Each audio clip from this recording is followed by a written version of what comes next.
ইরানের সঙ্গে স্থলযুদ্ধটা ইসরায়েলের জন্য সুবিধাজনক হবে না, এটা ইসরায়েলও জানে। ইরানের সঙ্গে স্থলযুদ্ধ করা সেটা আসলে খুব কঠিন পরিস্থিতি গড়ে তুলবে ইসরায়েল এবং আমেরিকার জন্য। এই যুদ্ধটা এমনটা মনে হয় যে স্থলযুদ্ধ হওয়ার সম্ভাবনা কম, কারণ 10 লাখ সৈন্যের বিপরীতে 40,000 50,000 সৈন্য যুদ্ধে যাবে। এটা আসলে বাস্তবসম্মত না, এটা জিতে আসা এখান থেকে খুব কঠিন। তেমনটি আরব আমিরাতের ক্ষেত্রে যেরকম বলছিলাম, তাদের পক্ষে ইরানের বিরুদ্ধে যুদ্ধ করাটাও কঠিন। শুধু আরব আমিরাত নয়, আমেরিকার জন্য এখানে স্থলযুদ্ধ করাটা কঠিন, কারণ 40-50 হাজার বা খুব বড় জোর 60,000 সৈন্য, ইরানের সৈন্য সংখ্যা 10 লাখ। কাজেই সেই জন্যে যুদ্ধটা মূলত আকাশে হচ্ছে, এবং আমরা যেটা ছবি দেখছিলাম যে একের পর এক আক্রমণ ইসরায়েল থেকে ছুটে আসছে, ইরান থেকে ছুটে যাচ্ছে, আমেরিকা তার ডেস্ট্রয়ার থেকে ছুটছে, বিমানগুলো ইরানের সামরিক স্থাপনায় আক্রমণ চালিয়ে যাচ্ছে একের পর এক। আর ইরানের মিসাইল এবং ড্রোন বিমানগুলো হামলা করছে ইসরায়েলের সহ মধ্যপ্রাচ্যের বিভিন্ন দেশের মার্কিন ঘাঁটিগুলোতে।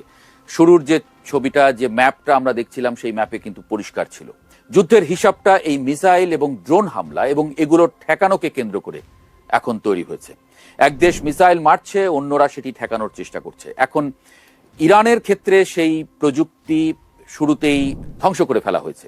ইরান আসলে খুব ঠেকাতে পারছে সেরকমটা না, কিন্তু ইরান যেগুলি এখন মারছে সেগুলোও যে ঠেকানো যাচ্ছে না সেটা অনেকটা পরিষ্কার হয়েছে। ইসরায়েলের ভিতরে অনেক জায়গায় ধ্বংসযজ্ঞ তৈরি হয়েছে। মধ্যপ্রাচ্যের দেশগুলো আমেরিকান প্যাট্রিয়ট বা SM-6 মিসাইলের মাধ্যমে ইরানি মিসাইলগুলোর মোকাবেলা করছে। গত বছর জুনেও একইভাবে যে ইসরায়েলে ক্ষেপণাস্ত্র হামলা করে ইরান, কিন্তু 12 দিনের মাথায় ইসরায়েলের এই প্রতিরক্ষা মিসাইল শেষ হয়ে গিয়েছিল।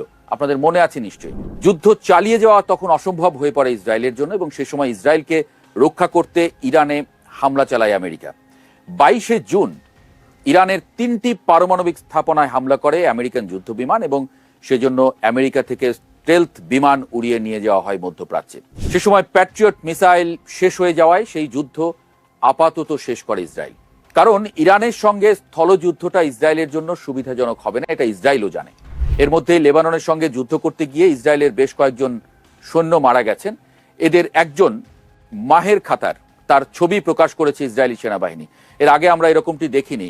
মাহের খাতারের ছবিটা যদি একটু দেখি, ইনি মাহের খাতার, ইসরায়েলি একজন সৈন্য, তিনি লেবাননে যুদ্ধে গিয়েছিলেন, মারা গেছেন, এবং তার ছবি তারা প্রকাশ করেছে। বাকিদের ছবি তারা প্রকাশ করেনি এখনো। সেন্ট্রাল ইসরায়েলের আরেকটি ছবি, এখানেও আজকে ইরানি মিসাইল পড়েছে। শুরুতে যেমনটি বলছিলাম যে আজকে কিন্তু ইসরায়েলের অনেকগুলো জায়গায় ইরানি মিসাইল পড়েছে, এবং আগের মতো ইসরায়েল সেসব মিসাইল কিন্তু ঠেকাতে পারছে না।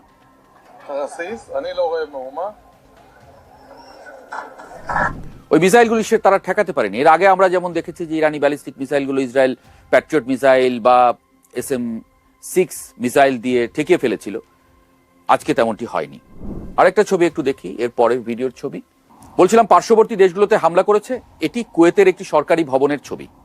এই ভবনটি একেবারে বিধ্বস্ত হয়েছে এবং এখনো ধোঁয়া উঠছে। আজকে দুপুরে ইরান এখানে ড্রোন হামলা চালিয়েছে।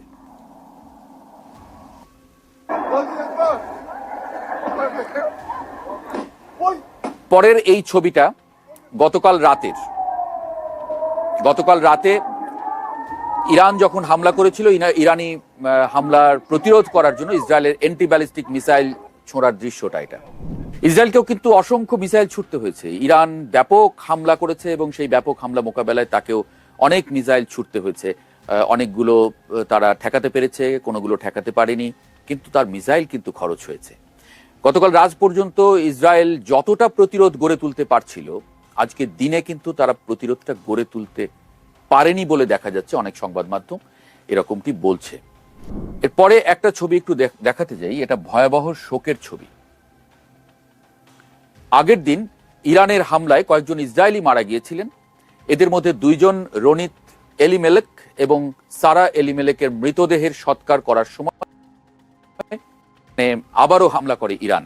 সে সময় যারা শেষকৃত্য করতে এসেছিলেন তারা দেয়ালের এক পাশে আশ্রয় নিয়েছেন। খুবই আতঙ্কিত চেহারায় তার পরিবারের সদস্যরা, বন্ধুরা তারা আছেন।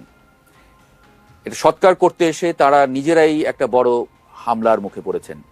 ইসরায়েলি পুলিশ জানিয়েছে ইরানি রকেট হামলার ফলে কমপক্ষে 9 জন ইসরায়েলি মারা গেছেন। এর আগে আমরা এই খবরগুলো সামনে আসতে দেখিনি, যেটা এখন আমরা দেখছি। আর একটা ছবি একটু দেখি। আমরা তো ইসরায়েলের ভিতরের ছবি দেখলাম, ইরানের হামলায় নিহত এক ব্যক্তির সৎকারের সময়কার ছবি। এটা আর একটা ছবি, এটা ইরানের ছবি। সেখানে একটা বালিকা বিদ্যালয়ে হামলা করেছিল আমেরিকান বাহিনী যুদ্ধের শুরুর দিকে, আপনাদের মনে আছে নিশ্চয়ই। অনেক স্কুল ছাত্রী মারা গিয়েছিলেন, প্রায় 200-র মতো। এর মধ্যে এটি তারা স্বীকার করেছে।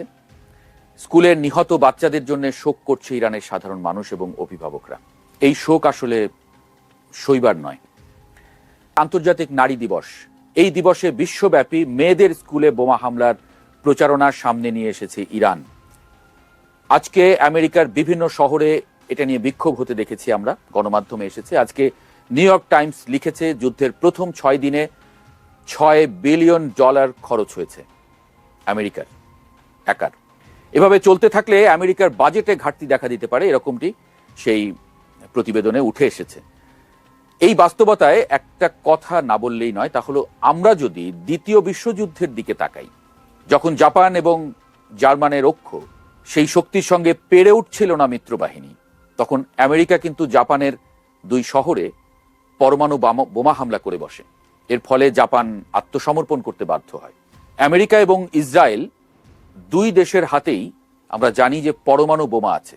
আমরা গত কয়েকদিনের যুদ্ধের যে পরিসংখ্যান দেখছিলাম, যে স্ট্যাটিস্টিক্স দেখছিলাম, আমেরিকা এবং ইসরায়েল যেভাবে ইরানের হামলা প্রতিরোধ করতে পারছিল, এখন তারা সেটি করতে পারছে না।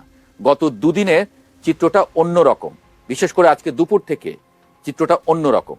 অনেকে বলছেন যে তাদের হাতে ইরানের ক্ষেপণাস্ত্র ঠেকানোর যে রসদ, যে সেটি কমে এসেছে। যদি তাই হয় এবং তারা যদি দেখে যে যুদ্ধে তারা জিততে পারবে না, তাহলে তারা শেষ পর্যন্ত কি করবে? তারা যে কোনো পদক্ষেপ নেবে। এ নিয়ে আমরা ওয়েব 24-এ আরো কয়েকটি প্রতিবেদন তৈরি করার চেষ্টা করছি, প্রতিবেদন তৈরি করব আশা রাখি। দেখার জন্য চোখ রাখুন ওয়েব 24 এবং ওয়েব ওয়ার্ল্ডে।